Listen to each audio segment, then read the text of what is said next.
Matt Taibbi, the Rolling Stone contributing editor and Countdown contributor, joins me now here at Control. Good to see you, sir. Good evening, Keith. All right, so you decided you were writing about this and hadn't seen it, didn't know what it was, and you literally just hopped on a train from Boston to go see it? Well, yeah. I mean, I decided to check it out this afternoon. What'd you see? Well, I think there's about 1,000 people that I counted down there today, and the sign that I thought most accurately represented the whole thing. I can't really say the actual words on air, but there was a sign that said "bleep is bleeped up," and I think that kind of generally sums up what it is. It's a generalized protest. People are angry about something, and they kind of generally understand that Wall Street is somehow behind the problems, but they don't know exactly why. And many of those who are saying and pushing to keep this non-specific have said, look, Tahrir Square, Cairo, we brought down the Mubarak government. By the time that really had its impact, they were very specific about what they wanted. They wanted freedom for a nation that was obviously being wildly suppressed, and violence against those protesters. What is seldom known, and to the credit of this network, was begun to be reported on here on Vanguard in 2006, was that those Tahrir Square demonstrations started with 50, 60 people just saying, we want things to be better. So is there in fact some reason for them to believe that this is the root of something? Has the last week and a half suggested that they actually grew something there in that time? You know what, I think so. I mean, I thought about this a lot. Yeah, sure. Obviously, you know, it's not 100,000 extremely desperate people chewing through brick walls with their teeth. You know, it's 1,000 college students having a sleep-in right now. But the reality is that there's a lot of real anger out there, and the movement is growing organically. I think just because people know that there's something to protest now, and they're coming out, and all these people are distressed, and there is enough real distress and desperation out there that this could transform into a real movement where there's enough really angry people to scare people in power. And of all people, you would know that they didn't just pick something at random, like saying, we don't like cobblestone streets downtown, that's the cause of every American problem. There is so much wrong with Wall Street, and as you wrote, any movement against Wall Street corruption will have to involve some very elaborate organization. Right. Is this something that could conceivably grow into that, or merely an inspiration for something else that might grow into that? Well, I think what this could do is that it could provide the political support for those activists who are trying to change very specific things about how Wall Street operates. Obviously, this is a crowd that doesn't know a whole lot about how, for instance, the derivatives market works. But there's enough anger out there that people who are trying to reform the derivatives market could point and say, look, there are protests out there. We need to do something because the public won't take it anymore. What about the move towards other, we cited the one in Los Angeles today, 70 was the low end of one estimate, a couple of hundred was another, all the ones on slate for tomorrow, the rest of this week, big towns, small towns. Are they interconnected, or are they being inspired by each other? Well, I think clearly this one seems a little different to me because it's supposedly specifically directed towards Wall Street, and it's at Wall Street, and so thematically it should be different. But I think, you know, it has a lot in common with the Tea Party movement that popped up a couple of years ago, which is, you know, somebody gave people an excuse to come out in the streets and organize and show their anger, and all of a sudden there were millions of people. I think that could really happen here because there is enough discomfort out there that, you know, those numbers will be there. All right. Where are they relative to media coverage? I don't want to pat everybody on the back here too much, but we were essentially the first people to do this on national television at any length in the context of a news program, and it seems to have been some pickup. Well, what are people covering, and you know, is the message being delivered by the media? Is it being thwarted by the media? Do you have any perception of that? You know, obviously I covered a lot of Tea Party events in the early going, and you know, it seems like every time there was a decent-sized event, there were always live trucks everywhere. And, a loud cough. Exactly. And this one, you know, there are a few reporters. There's a setup there for the media, but it's not anywhere near the numbers you saw on the other side. You made the reference, I've done it before, you're the expert on it, not me. If those were Tea Party protesters in Wall Street for the last week and a half complaining about welfare, complaining about stimulus packages, demanding the ouster of Ben Bernanke, what kind of coverage would that get, do you think? I think it would get a lot of coverage, but interestingly, there are some Tea Partiers there. I mean, there are Ron Paul supporters there in some numbers, and you know, they're being ignored too. So I think that's worth pointing out. Or maybe there just aren't enough funny hats. Right. Let's get. So we're going to be having a telethon here on Current to raise money for funny hats. For more on the story, the investigation, and on the impact that Occupy Wall Street's having on New York City, I'm joined by Errol, the political anchor with the New York One News and the host of one of the finest local news programs in the country, Inside City Hall, and co-author now of Deadline Artists. Pleasure to see you, sir. Great to see you. The Cyrus Vance Jr. investigation as Manhattan, New York County DA of the pepper spraying. Is it typical, atypical? What's the context of it? It's a little unusual, but then again, this is a pretty unusual event. Yeah. I mean, we were talking around the newsroom. Nobody in their memory could remember when a white shirt, a command officer, command level officer, and my dad was a cop, actually retired as an inspector. They don't go out and do stuff that ends up on tape that looks like that. They're supposed to be there to be looking out over the shoulders of everybody else and make sure that they don't get out of line and that things don't get out of hand. So this investigation is serious. It would have to be taken seriously. It's not a run-of-the-mill case. It's gotten a lot of attention.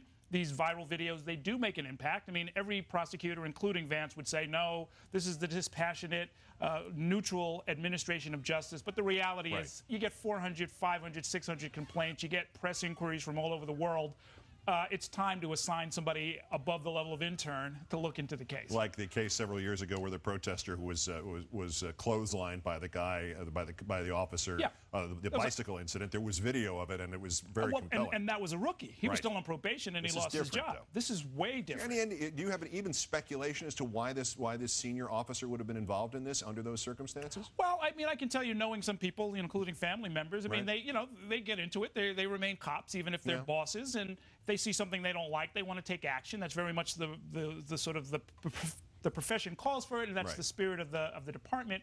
I think there may have been, if I were to speculate, sort of a misunderstanding, because when you do protests, and the police cover protests all the time in this town, and labor protests. 1 an hour. Yeah, and it's usually organized, and it's usually choreographed. You tell them, we're going to march over here, this number of people are going to get arrested, and then we're going to go back to where we started from, and so forth. It looked like this was sort of a wildcat action. It looks like, and the cops say over and over again, we didn't know that they were going to go to Union Square. We didn't know they weren't going to stay on the sidewalk like we asked them to. And that apparently is where all of the trouble began. Well, having had family members in my family who are both cops and protesters, I know that's the original idea of the protest. You don't get the permit, you just protest, and whatever happens, happens. Here's a little secret. Al Sharpton, who's led dozens, if not hundreds of marches in this town, he says it in his book, so I'm not telling any secrets, but most people don't know this, never gets a permit. Just does what he does. Just go. Yeah. Speaking of permits and choreography, the NYPD investigation, the Civilian Complaint Board, do these things have any teeth, or does the NYPD, with this newly revealed capacity it has to shoot planes out of the sky, does it pretty much run this town now? The NYPD does run this town to this extent. The Civilian Complaint Review Board, although it's been beefed up, although it, for the first time over the last decade, is really all civilians now, it really doesn't have the kind of clout or the number of investigators needed to really go in. On the other hand, they also said the Internal Affairs Bureau is looking at this, and they do have power, and they do have clout. And to the extent that the district attorney is looking, they have all the power in the world. I mean, they have prosecuted cops, not successfully in recent times on some high-profile cases, but they can indict you. They can send you to prison if they get a conviction. You read this city very well. Are you surprised that after 10 days of barely moving the proverbial needle that the Occupy Wall Street group got some traction? Because usually you get about 12 hours, and if you haven't made a mark, you're out. This is true. I think they got, and I've seen at least one article suggesting this, they got a boost from the NYPD, frankly. I mean, they were being ignored. That pepper spray incident and the video that came from it has gotten them on the front page in newspapers all over the world. So maybe it was calculated, maybe it was luck, maybe it was foolishness on the part of the NYPD, but they're onto something that maybe they weren't going to be onto. And now the involvement of the unions, that's a direct product of the attention, you suppose? It wasn't going to happen otherwise? I don't know. That's an interesting question. I mean, some of the unions that you ticked off, I mean, TWU Local 100, they went on strike in violation of state law and shut down this city a few years ago. So they've always been. That's very much their tradition. SEIU has also been one of the more militant unions. Certainly. So these are sort of the ones that you could expect. Now, if you start seeing some of the trade unions, the construction trades, and some others come out, that would be big news. I don't know if this is them, sort of throwing a little bit of a half-hearted lifeline there, but this is all taking place just a stone's throw from the United Federation of Teachers, one of the most powerful unions in the state. Their headquarters is right down there. If they get started, then we're halfway to the communal. Errol Lewis, political anchor with New York One News and the host of Inside City Hall, co-author of Deadline Artists. Again, thanks for coming in. Thank you. In Washington today, there was a major endorsement of the movement from a key labor leader, the AFL-CIO's Richard Trumka. I think it's a tactic, and it's a valid tactic to call attention to a problem. Wall Street is out of control. And last night on this program, Independent Senator Bernie Sanders of Vermont added his voice in an interview with Keith Olbermann.